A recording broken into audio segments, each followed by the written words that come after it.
Сәлеметсіздер ме? Бүгін сіздермен санның модулі деген тақырыпты қарастырайық. Санның модулі.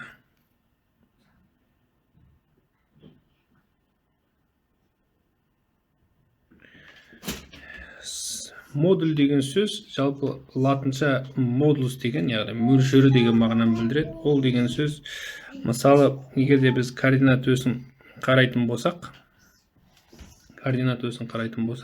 мына О нүктесі, яғни бас нүкте 0 нүктесінен бастап, мысалы 3 деген санды алатын болсақ,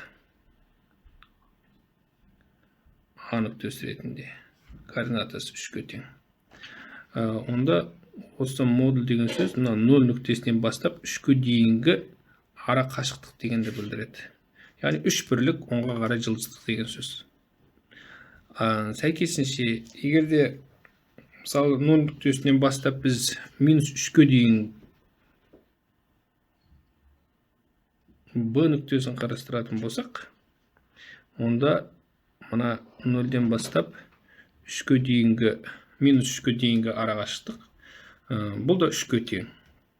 Сонымен санның модулі деген сөз, біздің жағдайда, санның минус 3-тің, мысалы, ара қашықтығы деген 0 нүктесінен бастап минус 3-ке дейінгі ара қашықтық деген сөз. 3-тің модулі деген сөз 0 нүктесінен бастап 3-ке дейінгі 10 бағыттағы, яғни ара қашықтық дегенді білдіреді. Енді бұны формула ретінде қалай жазуға болады? Мынандай белгілеу келісілген. Яғни санның модулін, мысалы, кез келген x деген сан алатын болсақ, оның модулін осындай тік жақшамен жазамыз. Бұл бізде x-ке тең болады. Егер x-іміз 10 болатын болса, минус x-ке тең болады, егер x теріс болатын болса. Яғни жоғарыдағы келтірген мысалымызда бізде 3-тің модулі 3-ке тең. Ал минус 3-тің модулі бұл, яғни минус x-іміз бұл жағдайда екінші жағдайға келіп тұр, x-іміз теріс болып тұр, сондықтан алдына минус қою керек. Минус 3-ке тең. Яғни 0 нүктесінен бастап минус 3-ке дейінгі ара қашықтықта 3-ке тең. Бұдан қандай қорытынды шығамыз? Яғни ара қашықтық ылғи да оң сан, және де қарама-қарсы сандардың модульдері, 0 нүктесінен бастап ара қашықтықтары өзара тең. Енді егер де мысалы 0-дің модулін алатын болсақ, яғни координат басында тұрмыз, ешқайда жылжыған жоқпыз, оңға солға, яғни ол 0-ге тең. Ара қашықтық 0-ге тең деген сөз. Не болмаса минус 2,5 алайық. Минус 2,5 дегеніміз біздің қарастырып отырған мысалда, ол теріс сан. Сондықтан бізде оны алдына минус қойып жазамыз. Мына формуланы мысалы біз нөмірлеп қояйық. Бірінші формула бойынша, егер де бізде теріс болатын болса, біз оның алдына минус қойып жазамыз. Онда минус 2,5, яғни біздің жағдайда 2,5-ке тең. Минус 2,5-тің модулі, яғни 0-ден бастап минус 2,5-ке дейінгі ара қашықтық.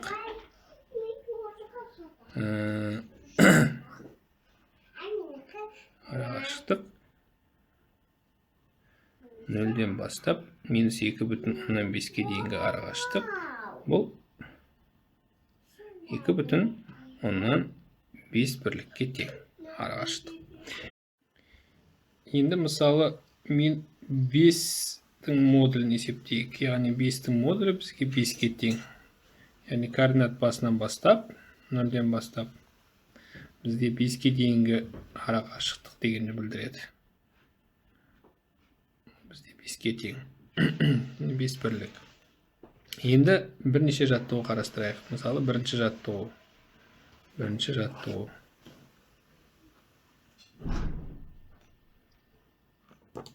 Бірінші жаттығу. Мысалы, минус 3,5-тің модулі қосылған 2,5-тің модулі. Бұл нешеге тең? Біз білеміз. Минус 3,5-тің модулі деген сөз 0-ден бастап минус 3,5-ке дейінгі арақашықтық. Яғни ол бізде 3,5-ке тең. Қосылған 2,5-тің модулі 0 нүктесінен бастап, координат басынан бастап 2,5-ке дейінгі арақашықтық. Яғни 2,5. Бұл деген сөз бізде 6-ға тең. Дәл сөз сияқты. Мысалы, 5-тің модулі қосылған минус 7-нің модулі. 5-тің модулі деген сөз 0 нүктесінен бастап 5-ке дейінгі санның арақашықтығы 5. Минус 7 деген сөз 0 нүктесінен бастап минус 7-ге дейінгі арақашықтық, ол бізде 7. Ортасындағы амалымыз қосу. Яғни бізде 12. Сол сияқты 5-тің модулі